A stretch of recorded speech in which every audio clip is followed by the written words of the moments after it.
The sky hung heavy with gray clouds as Elaine Perry stood in front of her son's two-story suburban home, clutching the handle of her worn leather suitcase. At 68, she never imagined she'd be starting over again. Not like this. "Mom, let me get that for you," Thomas said, taking the suitcase from her hand. His smile seemed genuine enough, but something in his eyes, a flicker of hesitation, perhaps made Elaine's stomach tighten. 3 months ago, her husband Gerald had passed away after 43 years of marriage. The medical bills had piled up during his long battle with cancer, leaving Elaine with a mountain of debt and a house she could no longer afford. When Thomas suggested she sell her home and move in with his family, it had seemed like the perfect solution. "Caroline's excited to have you," Thomas continued as he led her up the concrete path to the front door. "And the kids too, of course." Elaine nodded, trying to ignore the tremor in her hands. She'd always had a complicated relationship with her daughter-in-law. Caroline was polite but distant, the kind of person who remembered your birthday but never asked how you were really doing. The front door swung open before they reached it. Caroline stood in the doorway, her blonde hair pulled back in a neat ponytail, wearing pressed khaki pants and a pale blue blouse. Her smile didn't quite reach her eyes. "Welcome, Elaine," she said, stepping aside to let them in. "The kids are at their after-school activities. They'll be home for dinner." The house smelled of lemon furniture polish and something baking, cinnamon maybe. Elaine had visited many times before, but walking in with her suitcase felt different. This was supposed to be home now. "We've prepared a space for you," Caroline said, leading the way through the living room. "It should have everything you need." Elaine had assumed she'd be staying in the guest room upstairs, the one with the bay window overlooking the backyard garden. She'd helped Thomas paint it soft yellow when they first bought the house 5 years ago. Instead of heading up the stairs, Carolyn turned and opened a door beside the kitchen. Elaine peered past her to see a steep staircase leading downward. "The basement?" Elaine couldn't keep the question from her voice. Thomas set down her suitcase and placed a hand on her shoulder. "We've fixed it up, Mom. It's got everything you need. Private bathroom, TV, mini fridge. Like your own little apartment." Elaine gripped the handrail as she made her way down the stairs, each step sending a twinge through her arthritic knee. The basement was largely unfinished with concrete floors and exposed ceiling beams. In one corner, a space had been sectioned off with a folding privacy screen. Behind it stood a twin bed with a floral comforter she recognized from their garage sale last summer, a small dresser, a nightstand with a reading lamp, and a television that must have been at least 15 years old completed the setup. Against the far wall was a tiny bathroom, really just a shower stall, toilet and pedestal sink crammed into a space no bigger than a closet. "What do you think?" Thomas asked, his voice too bright. "Dad and I installed the bathroom last weekend. The plumbing was already roughed in, so it wasn't too difficult." Elaine looked around at the space that was now supposed to be her home. The ceiling was low, with pipes and ductwork running across it. A single small window near the ceiling let in a weak shaft of gray light. The air felt damp and smelled faintly of mildew. She began, searching for something positive to say. "It's very thoughtful of you to make a space for me." Caroline descended the stairs, running her hand along the unfinished wall. "We thought you'd appreciate the privacy. The kids can be so noisy upstairs, and this way you won't have to climb the stairs every day with your knee." Elaine knew what wasn't being said. They didn't want her in their living space. She was being tucked away out of sight. "The kids wanted to give up their rooms," Thomas added quickly. "But we thought this would be better, more independent." The lie hung in the air between them. Elaine had visited enough to know that her granddaughter Zoe had been begging for her own room for years, tired of sharing with her younger brother Nate. This arrangement wasn't about Elaine's independence, it was about keeping the peace upstairs. "Of course," Elaine said, lowering herself carefully onto the bed. The mattress sagged in the middle. "It's very practical." Caroline glanced at her watch. "I need to start dinner. Thomas, why don't you help your mother unpack? I put some empty hangers behind that folding screen. You can hang your clothes there." After Caroline left, Thomas sat down beside Elaine on the bed, the springs creaking under their combined weight. "I know it's not ideal, Mom," he said quietly, "but it's just temporary until we figure something else out." Elaine patted his hand. She didn't want to make this harder for him. "It's fine, dear. I'm grateful to have a place to stay. Once things settle down, we can look into getting you set up somewhere else. Maybe one of those senior communities you and Dad looked at before he got sick. Before the medical bills." before they had to use their retirement savings just to keep their heads above water. "There's no rush," Elaine said, though everything in her wanted to rush right back up the stairs and out the door. "I know Caroline is doing her best." Thomas looked relieved, as if he'd been expecting an argument. "She is. It's just an adjustment for everyone." He stood up. "Let me get your other bag from the car." Alone, Elaine let her eyes roam around the space. Water stains marked one corner of the ceiling. The concrete floor was painted gray but chipped in places, revealing the original surface beneath. A dehumidifier hummed in the corner, its collection tank already half full. She thought of her old home, the garden she'd tended for decades, the kitchen where she'd taught Thomas to bake, the living room where Gerald had read the Sunday paper in his favorite chair by the window. All gone now, sold to pay off debts and fund this new chapter of her life. From upstairs came the sound of the front door opening, followed by children's voices. Her grandchildren were home. Elaine stood up, straightening her cardigan and running a hand over her silver hair. She wouldn't let them see her sadness. This was hard enough for everyone. As she made her way up the stairs, each step painful on her bad knee, she heard Caroline's voice. "Remember, Grandma's living downstairs now, so try not to make too much noise in the evenings. And don't go down there without asking first. She needs her privacy." Elaine paused on the stairs, her hand gripping the railing tightly. "Like she's the troll under the bridge?" Nate asked, his 10-year-old voice carrying easily. "Nathan, don't be rude," Caroline scolded, but Elaine heard Zoe giggle. "Can I show her my science project?" Zoe asked. "Maybe tomorrow, honey. Grandma's probably tired from moving today." Elaine took a deep breath and climbed the remaining stairs. As she opened the door, 3 faces turned toward her. "Grandma!" Nate ran to her, wrapping his arms around her waist. At least someone was genuinely happy to see her. "There's my favorite grandson," Elaine said, hugging him back. "And my beautiful granddaughter. Come give your old grandma a hug." Zoe, 13 and increasingly self-conscious, gave her a quick embrace before stepping back.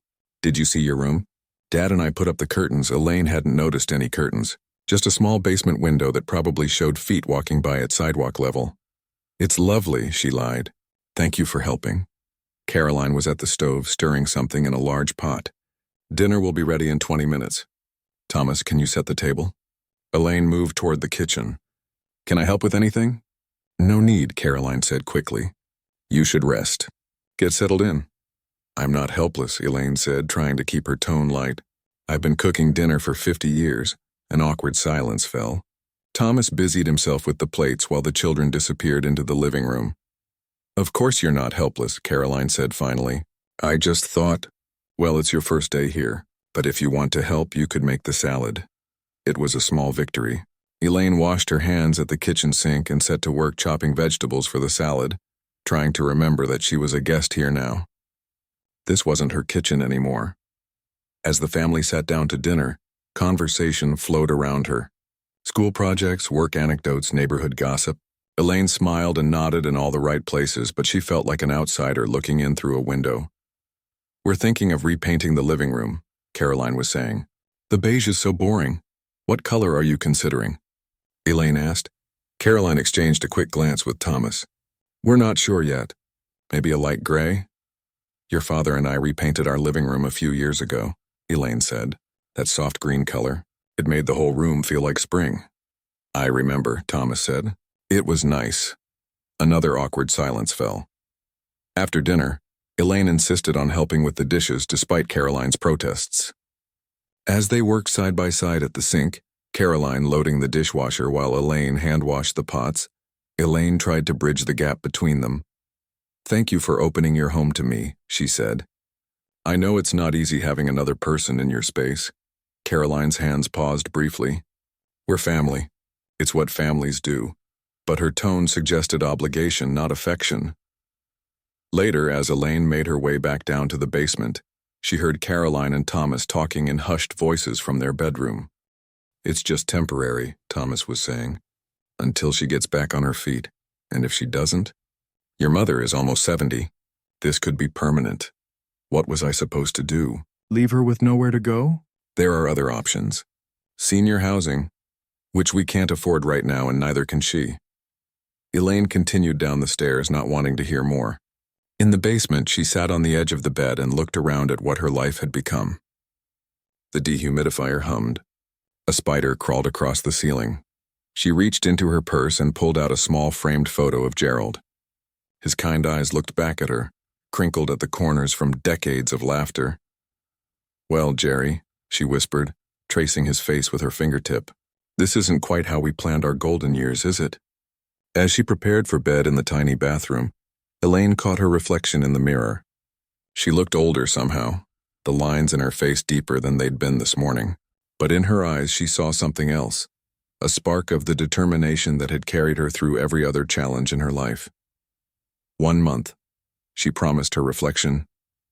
"Give it 1 month. Then we'll see." She turned off the light and felt her way back to the bed in the darkness. Somewhere above her she could hear footsteps, her family going about their evening routines, living their lives. Separate from hers now. As she drifted toward sleep, Elaine began to form a plan. She wouldn't be a burden, but she wouldn't be invisible either. Not anymore. A week had passed since Elaine moved into the basement. She woke each morning to the sound of footsteps overhead, the family getting ready for their day.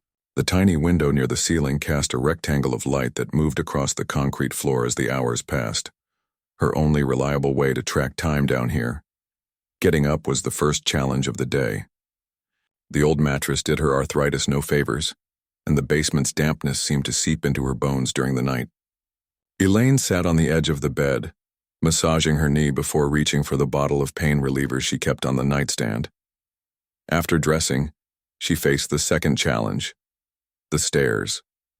13 steps stood between her and the rest of the house, each one a small mountain to climb with her bad knee. She gripped the railing and began her ascent, pausing halfway to catch her breath. "Good morning," she called as she finally emerged into the kitchen. Thomas was at the counter, gulping down coffee before work. The children sat at the table, Nate playing with his cereal while Zoe stared at her phone. "Morning, Mom," Thomas replied, glancing up briefly. "Sleep okay?" Before she could answer, Caroline swept in from the laundry room, already dressed for her part-time job at the library. "Zoe, put that phone away while you're eating. Nate, you're going to be late if you don't hurry up." Elaine moved to the coffee pot. "Can I make anyone breakfast? Toast, eggs?" "We've already eaten," Caroline said. "There's cereal in the pantry if you want some." Elaine nodded, trying to ignore the sting. Back in her own home, breakfast had been a family affair. She'd made pancakes on Saturdays, omelets on Sundays. Even on weekdays, she and Gerald had sat together at their small kitchen table, sharing the newspaper and planning their day. "I'll take some eggs, Grandma," Nate piped up. "Mom's cereal tastes like cardboard," Caroline sighed. "Nathan, we don't have time. The bus comes in 15 minutes.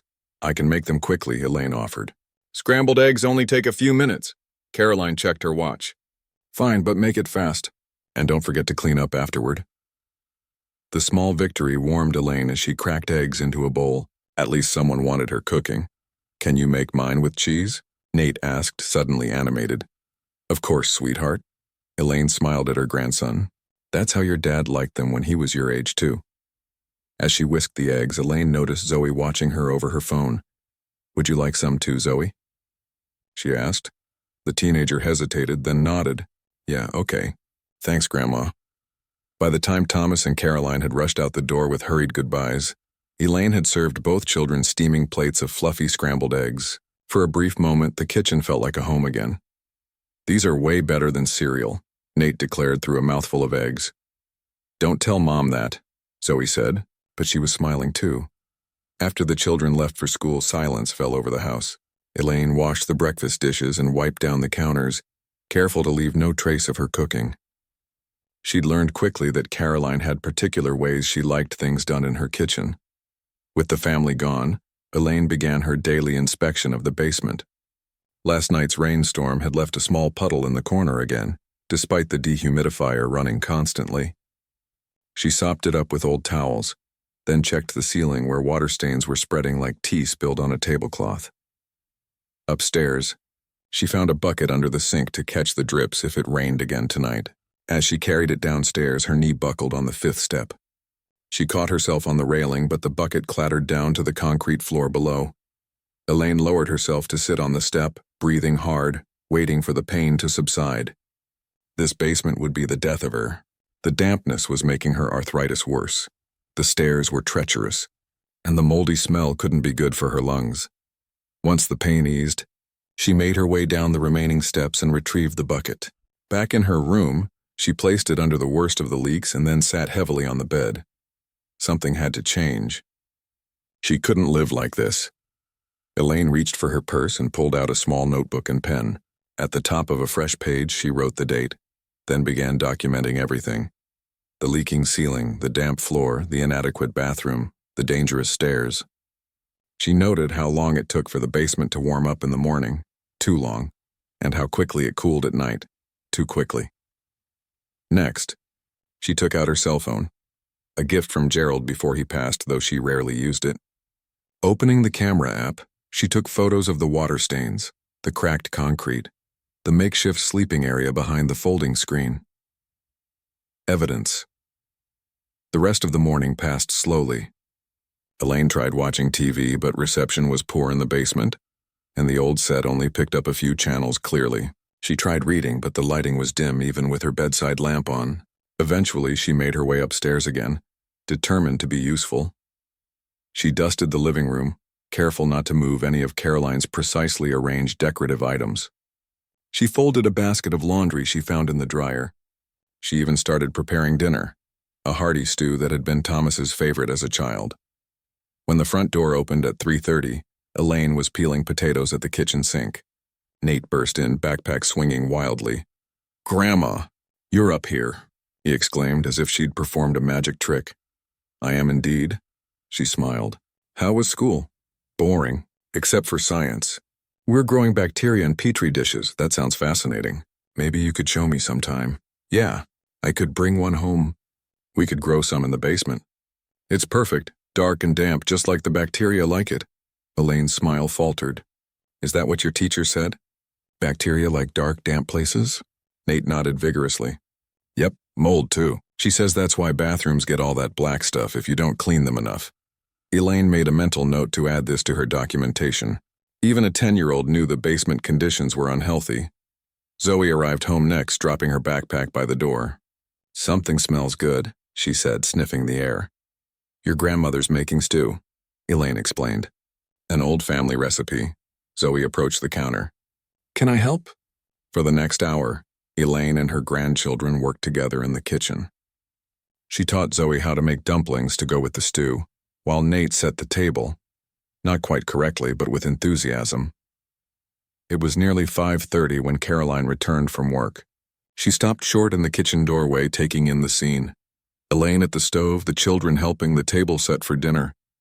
"What's all this?" she asked, her voice carefully neutral. "Grandma made stew," Nate announced. "And we helped."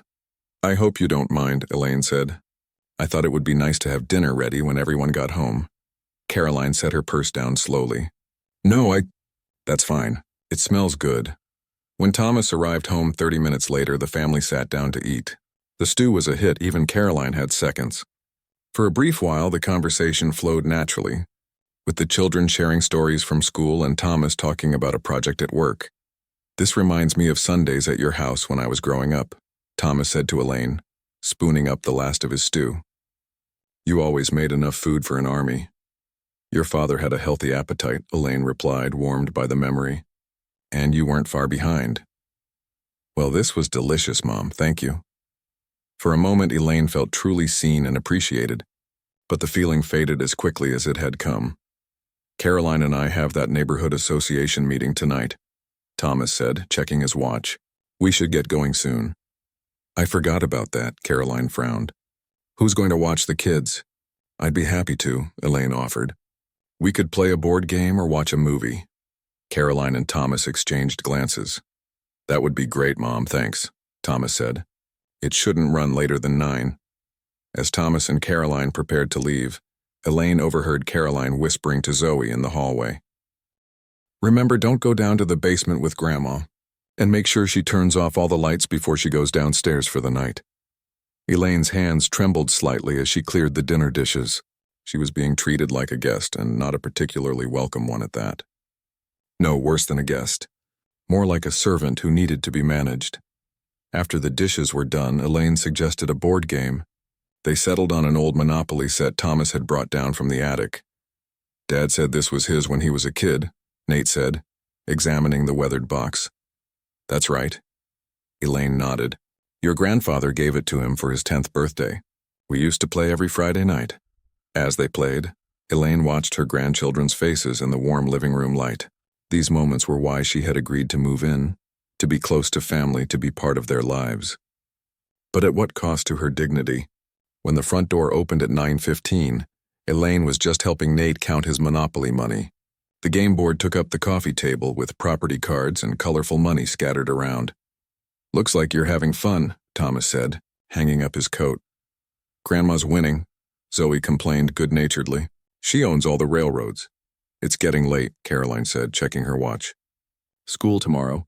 Time to put the game away. Can't we finish? Nate pleaded. I'm about to make a comeback. We can continue tomorrow, Elaine suggested, beginning to gather the pieces.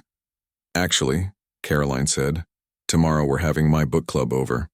It might be better if things are quiet. The meaning was clear.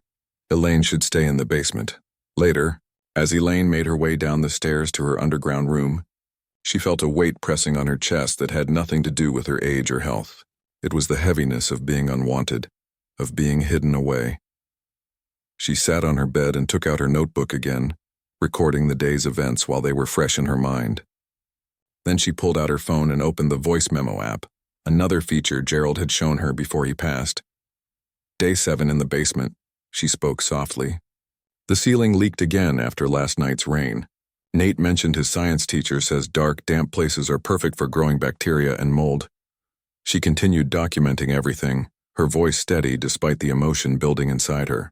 When she finished, she saved the recording and added it to her growing collection of evidence. Then she reached for the photo of Gerald on her nightstand. I'm not going to live like this. Jerry, she whispered to her late husband's smiling face. Not for long. I just need a plan. As if in response, the ceiling above her dripped steadily into the bucket, marking time like a metronome. Drip, drip, drip. 3 weeks left of her 1-month deadline. 21 days to figure out how to reclaim her dignity and her place in this family, or find a new place altogether. 2 weeks had passed and Elaine's notebook was filling up with observations. This morning, she'd woken to a new water stain spreading across the ceiling like a tea spill. The dehumidifier couldn't keep up anymore and her chest felt tight when she breathed. Something had to change. Elaine checked her watch, a delicate gold timepiece Gerald had given her on their 40th anniversary. 10 o'clock? Perfect timing. She pulled out her cell phone and dialed a number she'd memorized decades ago. Hello? The warm, slightly raspy voice on the other end made Elaine smile for the first time that day. Patricia? It's Elaine! Elaine Perry! My goodness, it's been too long. How are you, dear? Patricia Allen had been Elaine's best friend since their teaching days. After retirement, while Elaine had focused on caring for Gerald, Patricia had gone to law school, fulfilling a lifelong dream. Now she specialized in elder law and estate planning. Elaine hesitated. Pride had kept her from calling until now. I need some advice, Patricia. Legal advice, and of course. Patricia's tone shifted from friendly to professional. What's going on? Elaine took a deep breath and told her everything. Selling her house, moving in with Thomas and Caroline, the basement conditions, the way she was being treated. As she spoke, her voice grew stronger, the act of sharing lightening some of the burden she'd been carrying. First things first, Patricia said when Elaine finished. I want you to text me photos of the basement. Everything. The water damage, the makeshift bedroom setup, the bathroom facilities, Elaine agreed, promising to send them as soon as they hung up. Next, Patricia continued, we need to talk about your finances. The money from your house sale, where is it now? In my checking account. Thomas suggested I put his name on the account for convenience. I haven't done it yet. Don't, Patricia said firmly. Not until we've looked at all your options. How much was the sale? Elaine told her. There was a long whistle from the other end of the line. Elaine, that's enough to rent a nice apartment for several years, or even buy a small condo in certain areas. Why did you think you needed to move in with Thomas? The question hit Elaine like a splash of cold water. Thomas said. He said after paying off the medical bills and the mortgage, there wouldn't be enough left to live on, that I'd burn through it too quickly. And did you verify that yourself? Did you look at the numbers? Elaine felt a flush of embarrassment. No, Gerald always handled our finances. After he passed, I was so overwhelmed. I just trusted Thomas. Patricia's tone was thoughtful. I'm not saying your son deliberately misled you, but it might be worth double-checking those figures. Can you come to my office tomorrow? I have an hour free at 11. After hanging up, Elaine sent the photos as promised, then sat on the edge of her bed thinking. Had she really been so passive about her own life? The Elaine of a year ago, the woman who'd managed a classroom of 30 students, who'd nursed her husband through a terminal illness, who'd maintained a home and garden by herself, would never have accepted this situation without question. Something had broken in her when Gerald died. She'd lost not just her husband but her confidence, her sense of self. No more, she whispered, clenching her hands into fists. No more. Elaine spent the next hour going through her financial documents. Most were in a folder in her suitcase, but some were still in boxes Thomas had stored in the corner of the basement. As she sorted through bank statements and insurance papers, a clearer picture began to emerge. Yes, the medical bills had been substantial. Yes, there had been a small remaining balance on the mortgage, but after those were paid, the house sale had left her with far more than she'd realized. Not enough to live lavishly for the rest of her life, but certainly enough to secure decent housing and maintain her independence for several years, especially if combined with her modest Social Security benefits. Why had Thomas implied otherwise? Had he deliberately misled her? Or had he simply made assumptions without looking closely at the numbers? Elaine didn't want to believe her son would intentionally deceive her. More likely, he'd seen an easy solution, moving her in with them, and hadn't considered alternatives. Perhaps he'd even convinced himself it was the best option for everyone, but it wasn't the best option for her. That much was clear now. The sound of the front door opening upstairs pulled Elaine from her thoughts. Voices drifted down, Caroline and another woman. The book club meeting. Elaine had forgotten. She tucked the financial documents back into their folder and made her way upstairs. In the kitchen, Caroline was arranging cookies on a plate while chatting with a woman Elaine didn't recognize. Oh, Caroline said, noticing Elaine. Mom, this is Vivian from my book club. Vivian, this is Thomas's mother, Elaine. Lovely to meet you. Vivian smiled. Caroline mentioned you'd moved in. How nice for everyone to have family close by. Yes, it's been interesting, Elaine said, watching Caroline's expression tighten slightly. I'm living in the basement. The basement? Vivian's eyebrows rose. It's a finished space, Caroline interjected quickly. Like an apartment. Not quite finished, Elaine corrected gently. There are some issues with dampness, and the ceiling leaks when it rains. Vivian looked between the two women, clearly sensing the tension. Well, basements can be tricky. My sister had to install a whole drainage system around her foundation. Would you like to see it? Elaine asked innocently. My basement apartment? Mom, Caroline's voice had a warning edge. Vivian doesn't want to poke around in the basement. The other ladies will be here any minute. But Vivian looked intrigued. Actually, I would love to see it. We've been thinking about converting our basement for my mother-in-law. Caroline's lips pressed into a thin line, but she couldn't object without seeming rude. Fine, but make it quick, please. I need to finish setting up. Elaine led Vivian down the stairs, secretly pleased. This wasn't part of a calculated plan, but an opportunity had presented itself and she'd seized it.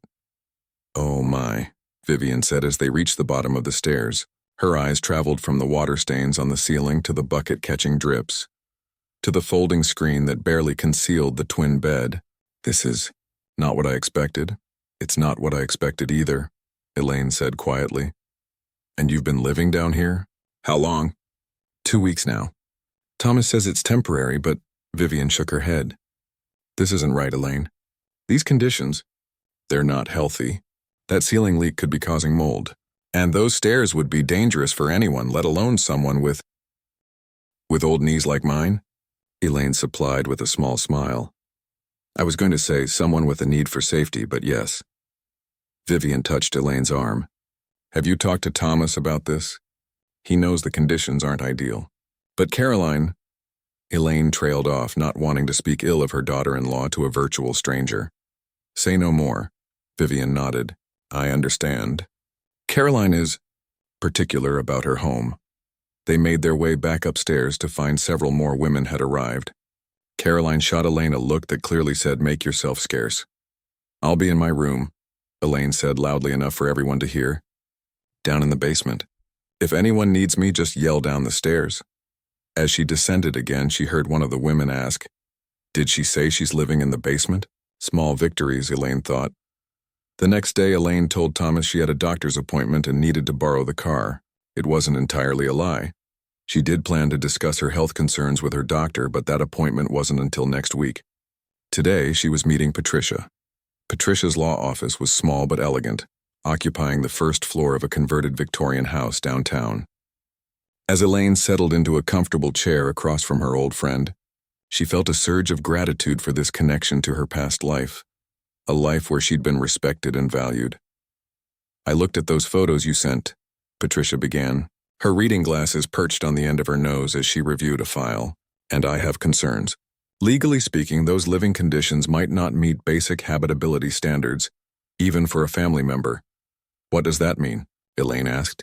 "It means you have rights even as a non-paying guest in your son's home. But before we go down that road," Patricia removed her glasses, "let's talk about your finances." For the next hour, they went through Elaine's bank statements, insurance policies, and the proceeds from her house sale. Patricia made notes, calculated figures, and finally sat back with a satisfied nod. "Just as I thought. After accounting for all debts and necessary expenses, you have enough to live independently for quite some time, especially if we find you an affordable housing option." "Like what?" Elaine asked, hope rising in her chest.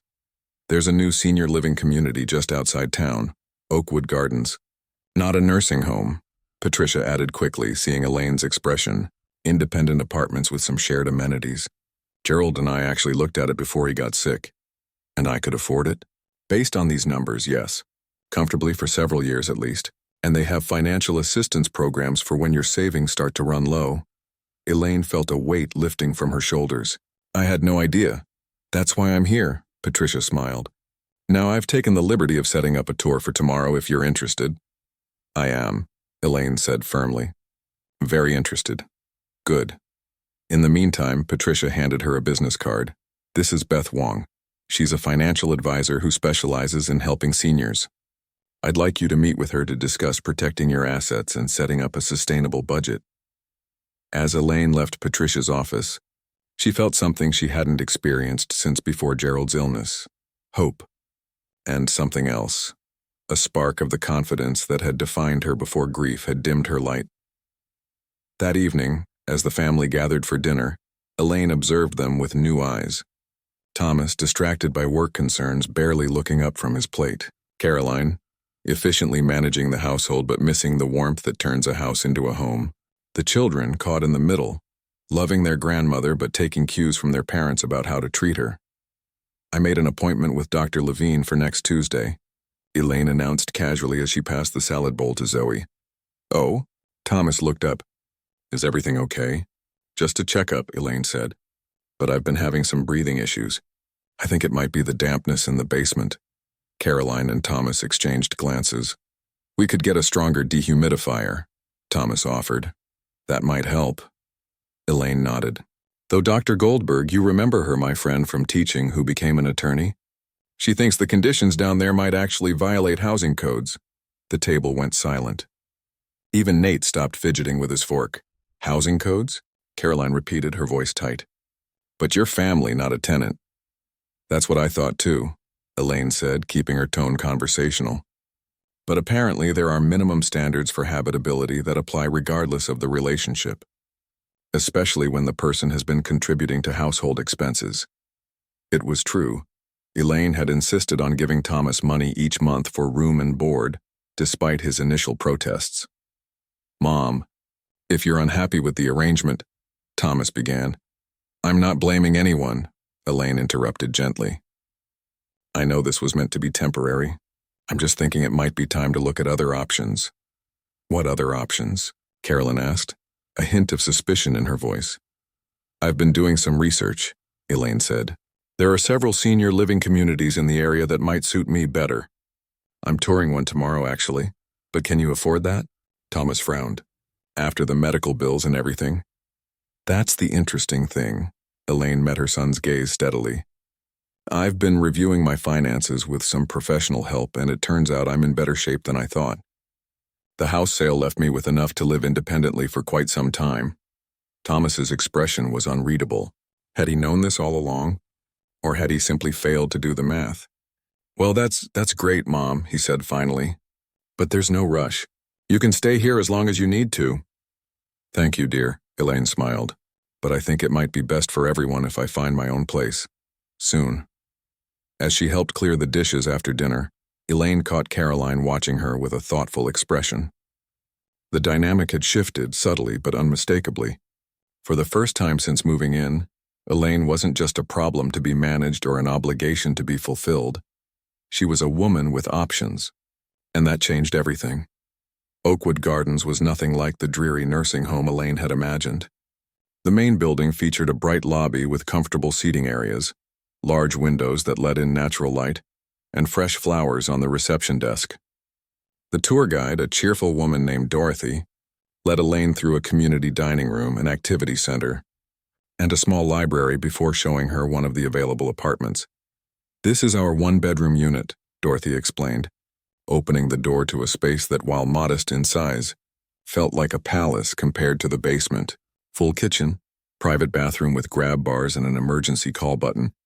And look, sliding doors to your own small patio. Elaine stepped onto the concrete patio, which overlooked a garden area where several residents were tending flower beds. We have community gardening plots for residents who are interested, Dorothy noted, following her gaze. Many find it therapeutic. Elaine thought of her own garden left behind when she sold her house. The idea of getting her hands in soil again made her heart ache with longing. The monthly fee includes all utilities, weekly housekeeping, transportation to medical appointments and shopping, and 1 meal per day in the dining room. Dorothy continued as they walked back inside. Additional meals are available for a small charge. And the cost? Elaine asked, trying to keep her voice neutral despite her growing excitement. When Dorothy named the figure, Elaine felt a surge of relief. It was within her budget, comfortably so according to Patricia's calculations. We do have a waiting list, Dorothy cautioned, but a one-bedroom might be available within 6 to 8 weeks. 6 to 8 weeks. Elaine's heart sank a little. Could she survive that long in the basement? However, Dorothy added, checking her tablet, we do have a studio unit becoming available next week. It's smaller, of course, but the monthly fee is less and you could always transfer to a one-bedroom when one opens up. Could I see it? Elaine asked. The studio was indeed smaller, essentially one large room with a kitchenette along one wall and a separate bathroom. But it was clean, bright, and on the ground floor with its own entrance. No stairs to navigate. No dampness. No feeling of being hidden away. I'll take it, Elaine said, surprising herself with her decisiveness. Dorothy beamed. Wonderful. Let's go back to my office and start the paperwork. By the time Elaine left Oakwood Gardens, she had completed an application, put down a deposit, and collected a stack of brochures about the community's amenities and services. The studio would be ready for her in just over a week. Now she just needed to survive that long in Thomas and Caroline's basement and find a way to break the news to them. On the drive home, Elaine stopped at a home goods store. If she was going to be living on her own again, she'd need some basic supplies. As she browsed through dish towels and pot holders, she found herself smiling. For the first time since Gerald's death, she was making plans for her own future. Back at the house, Elaine found Caroline in the kitchen preparing dinner. Zoe sat at the counter doing homework while Nate played a game on a tablet. Did you have a nice day out, Elaine? Caroline asked, barely looking up from the chicken she was slicing. Very nice, Elaine replied, setting her shopping bags on a chair. I toured that senior living community I mentioned, Oakwood Gardens. This got Caroline's attention. Oh, and how was it? Lovely, Elaine said, pulling out one of the brochures and placing it on the counter where it couldn't be missed. Not at all what I expected. The apartments are quite nice, and there are so many activities and services. Caroline glanced at the brochure but didn't pick it up. Sounds expensive. Actually, it's quite reasonable, Elaine countered, opening her purse and deliberately placing her copy of the deposit receipt next to the brochure. Especially considering everything that's included. Zoe looked up from her homework. You're moving to a senior place, Grandma? I'm considering it, sweetheart, Elaine said, noticing how Caroline's eyes darted to the deposit receipt. I think it might be better for everyone. But we like having you here, Nate protested, looking up from his game. I like being near you too, Elaine assured him. But I miss having my own kitchen. You know how much I love to cook. You can cook here, Nate said. Elaine smiled gently. It's not quite the same, is it? In my own kitchen, I could bake cookies whenever I wanted, make big Sunday dinners. Remember those pot roasts your dad talks about? With the potatoes and carrots that cook in the same pot? Nate's eyes lit up.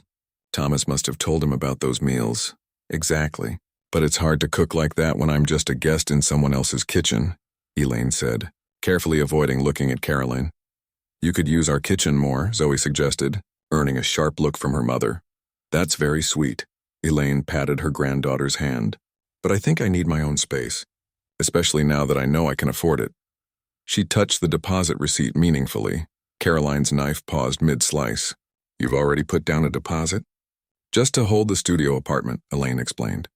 It becomes available next week. Of course, I'll need to talk to your father about it first, she added to the children. The conversation was interrupted by the sound of the front door opening. Thomas called out a greeting as he entered the kitchen, stopping short when he sensed the tension. What's going on? He asked, looking from Caroline's tight expression to Elaine's calm one. Grandma's moving to a fancy senior place, Nate announced. She already paid money for it, Thomas frowned. Mom, is that true? I toured Oakwood Gardens today, Elaine confirmed. And yes, I put down a refundable deposit on a studio apartment. I wanted to discuss it with you first, but the unit won't be available for long. I see, Thomas said slowly. Well, we can talk about it after dinner. Elaine nodded, gathering her brochures and receipt and placing them deliberately on top of her purse, where they remained visible throughout the meal. The tension around the table was palpable, with Caroline unnaturally quiet and Thomas clearly distracted. After dinner, Elaine volunteered to help Nate with his science homework, while Caroline took Zoe shopping for a school project. Thomas disappeared into his home office, mumbling about work emails. As Elaine sat with Nate at the dining room table, explaining the water cycle with simple drawings, the doorbell rang. I'll get it, Thomas called from his office. Moments later, Elaine heard familiar voices in the entryway. Curious, she left Nate with his worksheet and went to investigate. Elaine! A tall man with salt and pepper hair broke into a wide smile when he saw her. There you are. Robert? Elaine couldn't believe her eyes. Robert Chen had been Thomas's best friend growing up. Their families had been neighbors for years. What are you doing here? We were in the neighborhood and thought we'd stop by, Robert explained, gesturing to his wife Linda beside him. Thomas mentioned you were living with them now and we wanted to say hello. It's wonderful to see you, Elaine said, genuinely pleased. It's been, 5 years? At least, Linda agreed, giving Elaine a warm hug. Not since Gerald's birthday party before he got sick. The four adults moved to the living room where Thomas offered drinks and they caught up on family news. Robert and Linda's daughter was in medical school now. Their son had just made them grandparents for the first time. How are you settling in here? Linda asked Elaine. Thomas mentioned you sold your house. I'm actually in the basement, Elaine said matter-of-factly. Would you like to see it? Before Thomas could intervene, Elaine was leading their guests to the basement door. As they descended the stairs, she noticed Thomas hanging back, his expression uncomfortable. Watch your step, Elaine cautioned. These stairs are tricky with my bad knee. Robert and Linda's reactions to the basement apartment were everything Elaine could have hoped for. Linda's eyes widened at the water stains on the ceiling and the bucket catching drips in the corner. Robert's brow furrowed as he took in the folding screen that barely concealed the twin bed. This is where you're living? Linda asked, clearly trying to keep the shock from her voice. For now, Elaine said lightly, though I'm looking at other options. The dampness isn't good for my arthritis. I should think not, Robert murmured, giving Thomas a look that made the younger man shift uncomfortably. It was meant to be temporary, Thomas explained quickly, just until we figure out something better. I've actually found something better, Elaine said, pulling one of the Oakwood Gardens brochures from her pocket and handing it to Linda. I toured it today. It's lovely. Linda flipped through the brochure, then passed it to Robert. This looks wonderful, Elaine. Much more suitable than... She gestured vaguely at the basement. Yes, well, Thomas cleared his throat. Like I said, this was always meant to be temporary. The conversation moved to safer topics as they made their way back upstairs. But Elaine noticed how Robert and Linda's manner toward Thomas had cooled slightly. Good. A little social pressure might help her son see the situation more clearly. After their guests left, Thomas cornered Elaine in the kitchen. "Mom, was that really necessary? Showing them the basement like that?" "They asked where I was living," Elaine replied calmly. Should I have lied? Thomas ran a hand through his hair, a gesture he'd had since childhood when he was frustrated. "No, but you made it sound like we've been mistreating you." "Have you been treating me well, Thomas?" Elaine asked softly. "Really?" The question hung in the air between them unanswered. Over the next few days, Elaine continued her subtle campaign. She left her senior living brochures in strategic locations around the house, on the coffee table, on the kitchen counter, on the back of the toilet where they couldn't be missed. She took phone calls from Patricia and Beth Wong, her new financial advisor, in the living room rather than hiding away in the basement. When the ladies from Caroline's book club came over again, Elaine made a point of being upstairs, chatting pleasantly about her plans to move to Oakwood Gardens. "It's perfect timing, really," she told them. "My doctor says the basement dampness has been aggravating my respiratory issues. Did you know mold can cause all sorts of health problems, especially for older people?" She watched with satisfaction as several of the women exchanged concerned glances. Caroline, nearby, pretended not to hear. Elaine also reached out to old friends and colleagues, rebuilding the social network that had withered during Gerald's illness and after his death. She joined a weekly coffee group at the local senior center, reconnected with her church circle, and even attended a lecture at the community college with Patricia. Each time she left the house or received a phone call, she made sure Thomas and Caroline knew she was actively rebuilding her life, without them. "The senior center has a wonderful shuttle service," she mentioned at dinner one evening. "They'll take me grocery shopping, to doctor's appointments, even to the movies. I won't need to borrow your car anymore, Thomas." The countdown to her move-in date at Oakwood Gardens continued. 5 days, 4 days, 3. On day 3, Thomas finally broke. "Mom," he said, catching her alone in the kitchen, "we need to talk about this apartment thing." "What about it?" Elaine asked, continuing to wash the lunch dishes. "Are you sure it's what you want? Moving out so suddenly?" Elaine turned off the water and faced her son. "It's not sudden for me, Thomas. I've been living in your basement for nearly a month. A basement that leaks when it rains and has me wheezing from the mold. A basement I can barely get to with my bad knee. Tell me honestly, is that how you want your mother to live?" Thomas had the grace to look ashamed. "No, of course not. But we could make improvements. Get someone to fix the leaks, maybe install a better railing on the stairs." "And then what?" Elaine asked. "I'd still be in the basement. Still be treated like an unwelcome guest in your home. Still be told to make myself scarce when Caroline has company." "That's not—" "It is," Elaine interrupted gently. "We both know it is. This arrangement isn't working, Thomas. Not for me, and honestly not for your family either. You're all walking on eggshells around me, and I'm walking on eggshells around all of you. That's no way to live." Thomas was quiet for a long moment. "I just wanted to help you, Mom. After Dad died and with all the medical bills." "I know," Elaine patted his arm. "Your heart was in the right place. But now I've found a better solution.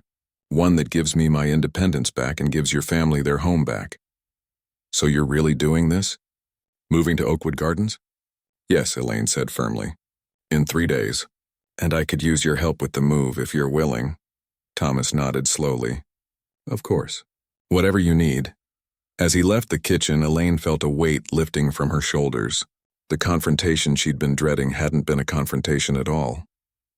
By building her case carefully, the documentation, the social pressure, the financial independence, she'd created a situation where Thomas couldn't reasonably object. In just 3 more days, she would have her dignity back. Her independence. Her life. And perhaps once the dust settled, a healthier relationship with her son's family as well. 3 more days, she whispered to herself, smiling for the first time in weeks. Just 3 more days. The morning of Elaine's planned move arrived with golden autumn sunshine streaming through the tiny basement window. She'd been awake since dawn, too excited and nervous to sleep. Today was the day she would reclaim her independence. But first there was one more conversation to have. Elaine had spent the previous evening packing her few belongings. It hadn't taken long.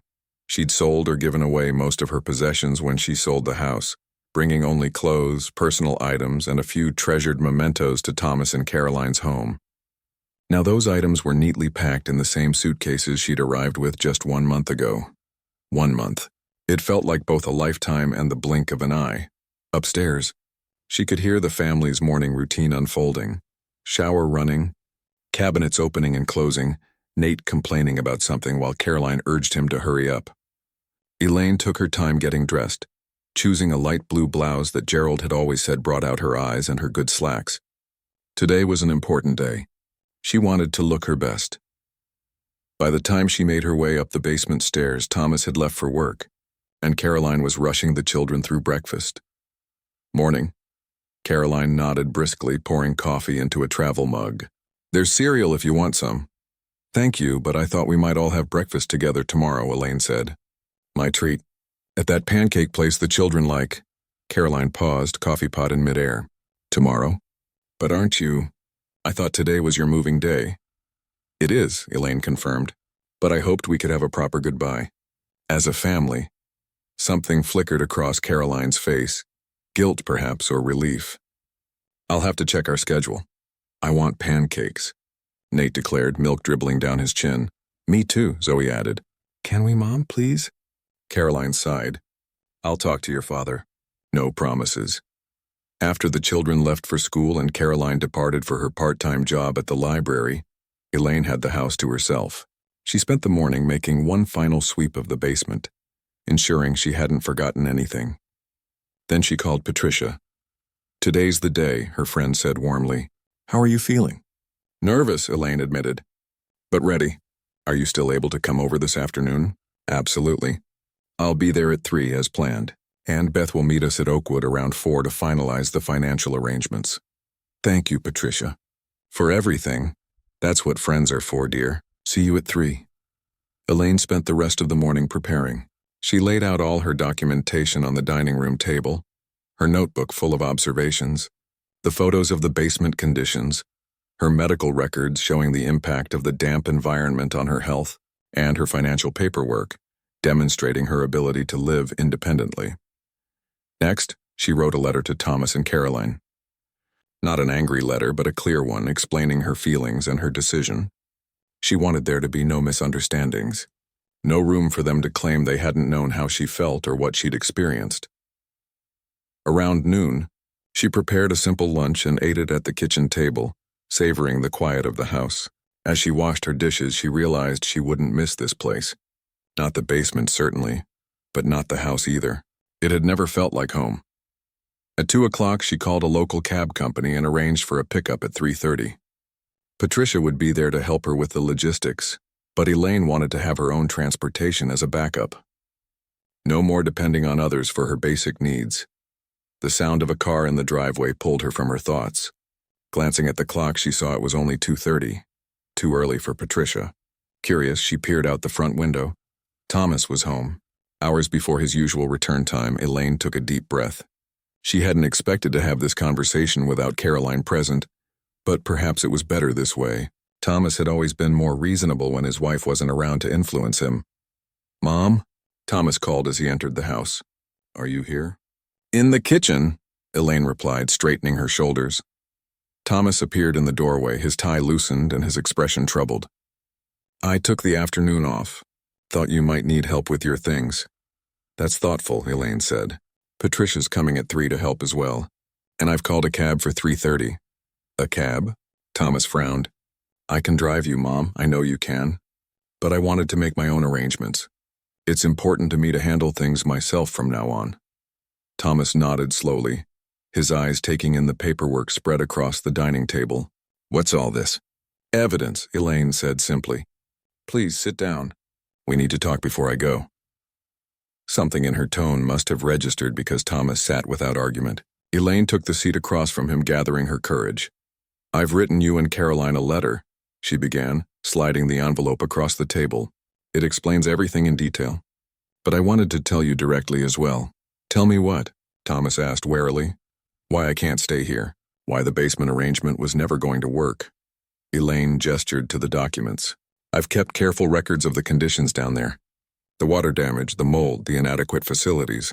I've documented how climbing those stairs multiple times a day has worsened my knee pain, and how the dampness has affected my breathing.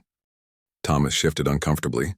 Mom, if this is about making you feel guilty— It's not about guilt, Elaine interrupted firmly.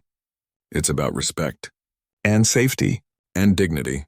The basement isn't just inconvenient, Thomas. It's unhealthy. Potentially dangerous. My doctor confirmed it yesterday. She pushed her medical report across the table. Thomas glanced at it but didn't pick it up. We didn't know it was that bad, he said defensively. You didn't want to know? Elaine corrected gently. I mentioned the leaks. The dampness. The difficulty with the stairs. But acknowledging those problems would have meant doing something about them. And neither you nor Caroline wanted to disrupt your comfortable lives to make space for me. Thomas flushed. That's not fair, isn't it? Elaine raised an eyebrow. Tell me honestly, if you saw an elderly woman living in those conditions, what would you think of the people who put her there? The question hung in the air between them. Thomas had no answer. I don't blame you entirely, Elaine continued, her voice softening. You were trying to help in your way, but you also misled me about my financial situation. What? You led me to believe I couldn't afford to live independently after selling my house, Elaine said. Whether you did it deliberately or not, the effect was the same. I trusted you instead of looking at the numbers myself, and that was my mistake. But now I've consulted with financial experts. She indicated another stack of papers. As you can see, I have more than enough to live comfortably at Oakwood Gardens for several years. Thomas looked genuinely surprised.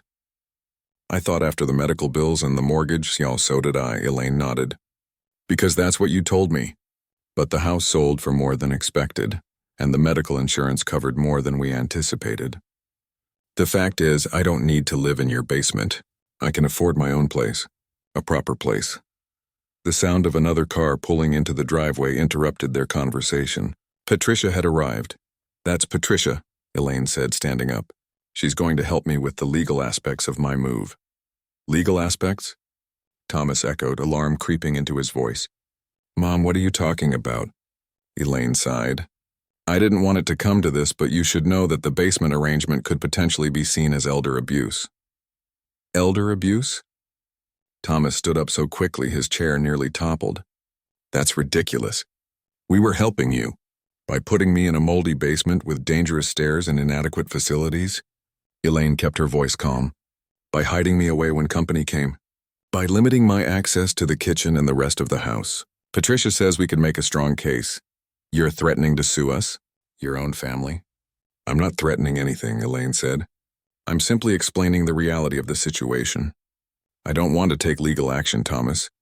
What I want is to move into my new apartment today, with your help and blessing, and then to rebuild our relationship on healthier terms. The doorbell rang.